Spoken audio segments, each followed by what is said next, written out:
Hello everyone, स्वागत है आप सभी लोगों का कल्याण इंस्टीट्यूट यूट्यूब चैनल पे। आज हम इस वीडियो के माध्यम से सममात्रा वक्र यानी कि आइसोकॉन्ड कर्व को जानने और समझने का प्रयास करेंगे कि ये आइसोकॉन्ड कर्व क्या है और इसके माध्यम से क्या कहने का प्रयास किया गया है और आइसोकॉन्ड्स की क्या विशेषताएं हैं। तो आज की इस वीडियो के अंतर्गत हम यही समझने वाले हैं। तो आप इस वीडियो को अंत तक जरूर देखिएगा और अगर चैनल को अभी तक सब्सक्राइब नहीं किया है तो चैनल को जरूर सब्सक्राइब कर लीजिएगा। तो चलिए समझते हैं कि जो ये सममात्रा वक्र है यानी कि आइसोकॉन्ड कर्व है, ये दरअसल है क्या। सममात्रा वक्र वह है जिस पर श्रम और पूंजी के विभिन्न संयोग समान उत्पादन को प्रकट करते हैं। यानी कि आइसोकॉन्ड कर्व वह है जिस पर श्रम और पूंजी यानी कि लेबर और कैपिटल के विभिन्न संयोगों से समान उत्पादन को प्रकट किया जाता है, उसे कहते हैं आइसोकॉन्ड कर्व। आइसोकॉन्ड कर्व ये दो साधनों के विभिन्न संयोगों को दर्शाता है और जो एक समान उत्पादन स्तर प्रदान करते हैं। यानी कि दो संसाधनों के संयोगों को दर्शाता है और जो एक समान उत्पादन स्तर को भी प्रदान करते हैं, प्रकट करते हैं, और इसे उत्पादन उदासीनता वक्र भी कहा जाता है। और एक आइसोकॉन्ड उत्पादन के दो संसाधनों के ऐसे विभिन्न संयोगों को प्रकट करता है जो उत्पादन को समय की प्रति इकाई उत्पादन के समान स्तर वो प्रदान करता है।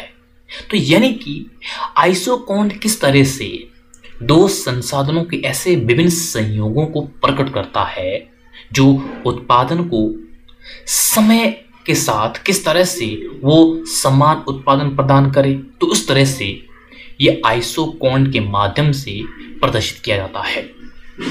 और उत्पादन की विभिन्न मात्राओं को प्रकट करने वाले जो कई आइसोकॉन्ड्स होंगे, अगर हम उनको एक साथ प्रदर्शित करते हैं तो उसे हम आइसोकॉन्ड मैप कहते हैं।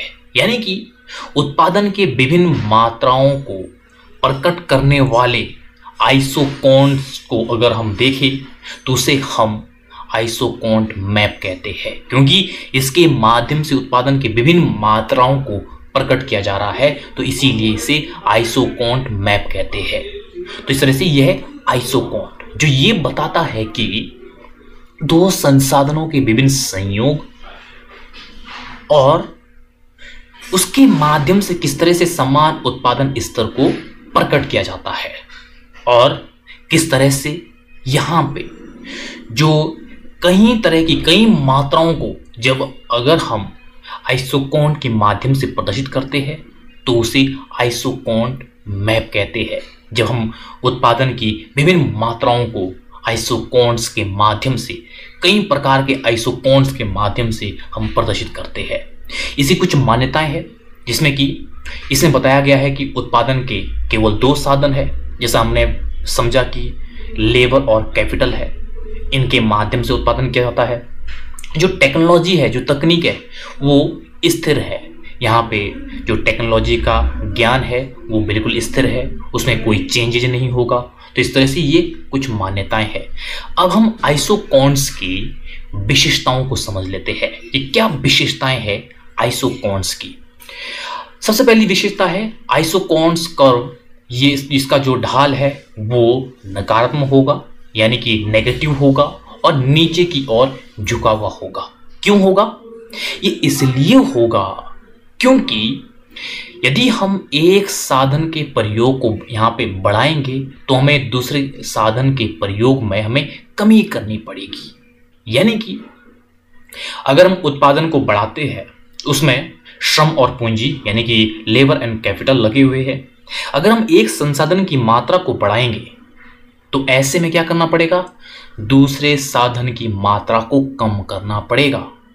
तो इसीलिए हमारा आइसोकॉन्ड कर्व वो नेगेटिव ढाल का होता है, यानी कि ऋणात्मक ढाल का होता है, नीचे की ओर झुका हुआ होता है।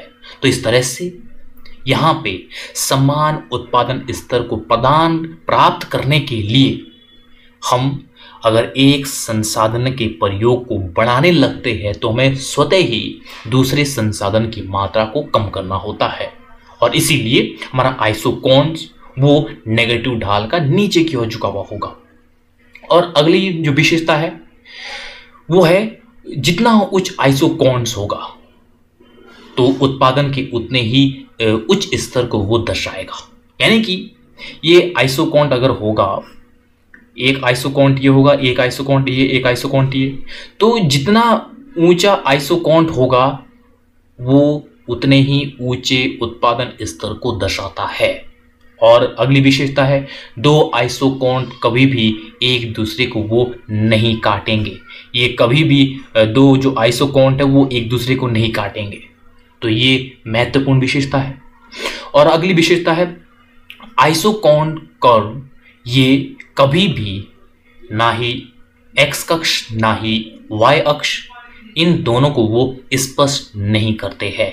ये कुछ इस तरह से, जो ये एक्स अक्ष और वाई अक्ष, तो जो ये आइसोकॉन्ट है ना ही ये वाई अक्ष को स्पष्ट करेगा और ना ही ये एक्स अक्ष को स्पष्ट करेगा। तो इस तरह से ये आइसोकॉन्ट कर्व की ये कुछ विशेषताएं हैं जो काफ़ी महत्वपूर्ण है। तो आज की इस वीडियो के अंतर्गत हमने सममात्रा वक्र यानी कि आइसोकॉन्स कर्व को जानने और समझने का प्रयास किया है। तो मुझे उम्मीद है कि आपके लिए जो ये आज की वीडियो है ये वीडियो काफ़ी उपयोगी रही होगी।